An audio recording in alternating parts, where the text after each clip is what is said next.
जी हाँ,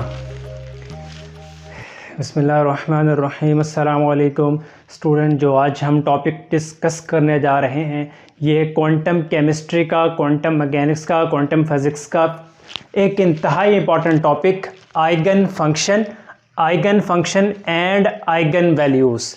इसका हम कॉन्सेप्ट समझने की कोशिश करेंगे कि आइगन फंक्शन क्या होता है, आइगन वैल्यूज़ क्या होती है।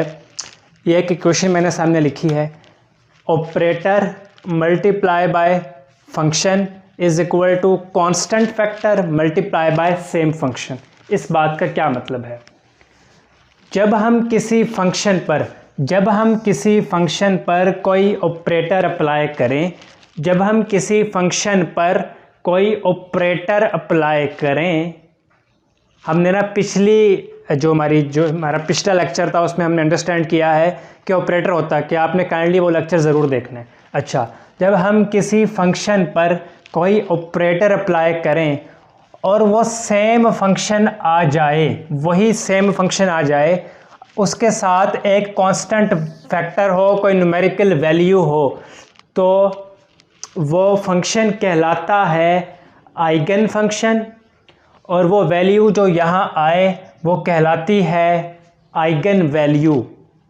दोबारा सुने, हम किसी फंक्शन पे कोई ऑपरेटर अप्लाई करें जिसके नतीजे में वही फंक्शन आ जाए, वही सेम फंक्शन दोबारा रिप्रोड्यूस हो जाए और उसके साथ में एक न्यूमेरिकल वैल्यू, एक कांस्टेंट फैक्टर आ जाए, तो वो फंक्शन कहलाता है आइगन फंक्शन। जो यहाँ वैल्यू आती है वो कहलाती है आइगन वैल्यू। और ऐसी इक्वेशन जिसमें आइगन फंक्शन भी हो, आइगन वैल्यू भी हो, वो इक्वेशन कहलाती है आइगन इक्वेशन। देखें, when an operator operates on a function and the same function is reproduced with some numerical value, constant factor, then the function is called eigen function. And numerical value is called its eigenvalue. An equation that contains both eigen function and eigenvalue is called eigen equation. एक बार दोबारा सुने, किसी function पे हम जब operator apply करें और उसके नतीजे में वही फंक्शन आ जाए तो वो फंक्शन कहलाता है आइगन फंक्शन, और उसके साथ में अगर कोई वैल्यू हो तो वैल्यू कहलाती है आइगन वैल्यू। यहाँ स्टूडेंट हम इसी कॉन्सेप्ट को कुछ एग्जांपल से डिस्कस करने की, अंडरस्टैंड करने की, लर्न करने की कोशिश करते हैं। ये एक मैंने एग्जांपल लिखी है, sine x D by D x. D by D x is an operator, sine x is a function. हमने इस फंक्शन पे एक ऑपरेटर अप्लाई किया, साइन एक्स का जब हमने डेरिवेटिव लिया तो हमारे पास आता है कॉज एक्स। तो देखा कि हमने सेम फंक्शन तो नहीं हुआ, ना ही कोई कांस्टेंट फैक्टर आ रहा, ना ही कोई सेम फंक्शन है। इसका मतलब ये फंक्शन आइगन फंक्शन नहीं है, ये इक्वेशन आइगन इक्वेशन नहीं है। इस पर आ जाए, D by D X is an operator और E raise to power A X is a function. हमने E raise to power A X पे operator D by D X apply किया तो हमारे पास E raise to power A X आया और यहाँ आ गया ए। देखें, E by A X is a function, वही फंक्शन आ गया। इस फंक्शन पे हमने ऑपरेटर अप्लाई किया तो वही फंक्शन आ गया। इसका मतलब है ये एक आइगन फंक्शन है। उसके साथ में एक वैल्यू आई ए, ये वैल्यू एक कांस्टेंट फैक्टर है, ये वैल्यू कहलाएगी आइगन वैल्यू। और ये फंक्शन जिस पे हमने ऑपरेटर अप्लाई किया और वही फंक्शन आ गया तो ये फंक्शन कहलाएगा आइगन फंक्शन। एक और एग्जांपल ले लें, E raise to power X is a function. उस पर D by D X operator apply किया तो हमारे पास E raise to power X आता है इससे, यहाँ कुछ नहीं है तो 1। यानी कि जब हमने E raise to power x पे ऑपरेटर अप्लाई किया तो वही सेम फंक्शन आ गया। ई रेज टू पावर एक्स कहलाएगा आइगन फंक्शन, क्योंकि हमने E raise to power x कहलाएगा आइगन फंक्शन, क्योंकि हमने जब e⁻x पे ऑपरेटर अप्लाई किया तो वही फंक्शन आ गया, तो ये कहलाएगा आइगन फंक्शन। और इसके साथ में जो वैल्यू आई है 1, ये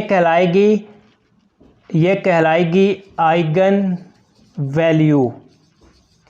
यहाँ देखें e⁻x पे जब हमने ऑपरेटर अप्लाई किया तो वही फंक्शन आ गया, तो e⁻x कहलाएगा आइगन फंक्शन। उसके साथ में जो वैल्यू आई है वो कहलाएगी आइगन वैल्यू। तो जी हाँ स्टूडेंट, ये कुछ मज़ीद एग्जांपल हैं। अब हमारे पास फंक्शन है cos x/4 फंक्शन, इसके साथ d² और dx², ये क्या है ऑपरेटर। हमने इस फंक्शन पे ये ऑपरेटर अप्लाई किया डबल डेरिवेटिव का। एक दफ़ा देखें, cos x का डेरिवेटिव होता है माइनस साइन x। हमने cos x/4 पे एक दफ़ा डेरिवेटिव अप्लाई किया तो आया माइनस साइन x/4 और इसके साथ यहाँ x/4 आ जाएगा। ये एक डेरिवेटिव हो गया। दोबारा डेरिवेटिव अप्लाई किया क्योंकि देखें स्केयर है, डबल डेरिवेटिव। दोबारा जब इसका डबल डेरिवेटिव लिया तो साइन x का डेरिवेटिव होता है cos x, तो ये आया हमारे पास cos x/4 और ये हो गया यहाँ हो जाएगा 1/4। अच्छा, तो ये हो गया 1/16 और ये माइनस साइन इधर आ गया। तो इसमें देखें, जब हमने इस फंक्शन पे ऑपरेटर अप्लाई किया तो सेम फंक्शन आ गया साथ में एक वैल्यू लेकर। चूँकि सेम फंक्शन आ गया तो ये कहलाएगा आइगन फंक्शन, और इसके साथ में ये जो कांस्टेंट वैल्यू आई -1/16 ये कहलाएगी आइगन वैल्यू। थोड़ा सा ना आपको मैथमेटिक्स सीखना होगा, मैथमेटिक्स। अच्छा, दूसरी क्वेश्चन देखें। ये एक फंक्शन है, इस पे जब हमने डेरिवेटिव अप्लाई किया तो इससे हमारे पास आता है, इसका डेरिवेटिव लें e-4x और साथ में आएगा -4। देखें, जब हमने इस फंक्शन पे ऑपरेटर अप्लाई किया, डेरिवेटिव का ऑपरेटर अप्लाई किया तो वही फंक्शन आ गया साथ में एक वैल्यू लेकर, तो ये कहलाएगा आइगन फंक्शन, क्योंकि सेम फंक्शन आ गया ना। और ये जो वैल्यू है -4 ये कहलाएगी आइगन वैल्यू।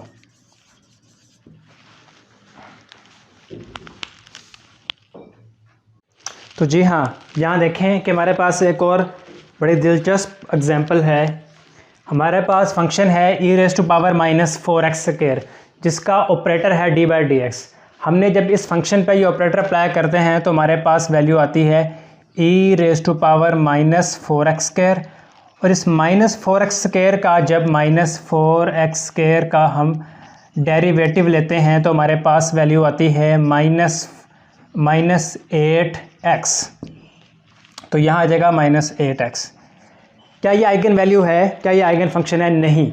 देखें, अगरचे हमने e⁻⁻4x² पर जब ये ऑपरेटर अप्लाई किया तो सेम वैल्यू आ गई, सेम फंक्शन तो आ गया, लेकिन साथ में कांस्टेंट फैक्टर नहीं आया बल्कि वेरिएबल आया। -8x वेरिएबल है, नॉट ए कांस्टेंट फैक्टर। तो इसका मतलब है this is not a eigen value equation, this is not eigen value equation, क्योंकि अगरचे हमारे पास सेम फंक्शन तो रिप्रोड्यूस हो गया लेकिन साथ में कांस्टेंट फैक्टर नहीं आया बल्कि एक वेरिएबल आया।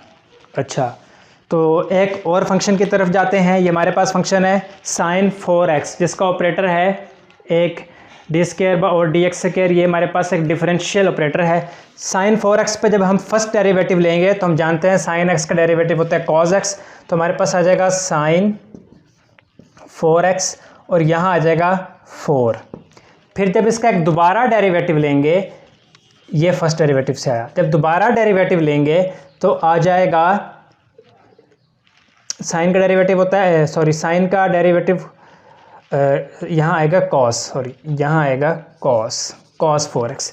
अब जब हम दोबारा डेरिवेटिव लेंगे, cos का डेरिवेटिव होता है माइनस, तो यह आएगा sin 4x और यहाँ से 4 आएगा 4 4 8, तो 4x आ गया। यानी कि जब हमने साइन 4x पे ऑपरेटर अप्लाई किया तो हमारे पास वही फंक्शन आ गया विद ए कांस्टेंट फैक्टर। तो साइन 4x होगा आइगन फंक्शन और -8 क्या है, -8 इज आइगन वैल्यू। तो ये इक्वेशन कहलाएगी आइगन फंक्शन इक्वेशन, क्योंकि इसमें आइगन फंक्शन भी है, आइगन वैल्यू भी है। तो जी हाँ स्टूडेंट्स, ये था हमारा आज की discussion about eigen function and eigen values. तो हमने इसकी इक्वेशन देखी, इसकी डेफिनेशंस लिखी और इसकी बहुत सी 6-7 के करीब इसकी एग्जांपल की। तो आप इन एग्जांपल को देखें, इनमें मैथ है। आपको कोई भी मसला हो, कुछ भी आप पूछना चाहें तो काइंडली नीचे कमेंट्स में पूछें। अपना बहुत सा ख्याल रखिएगा। अल्लाह हाफिज़।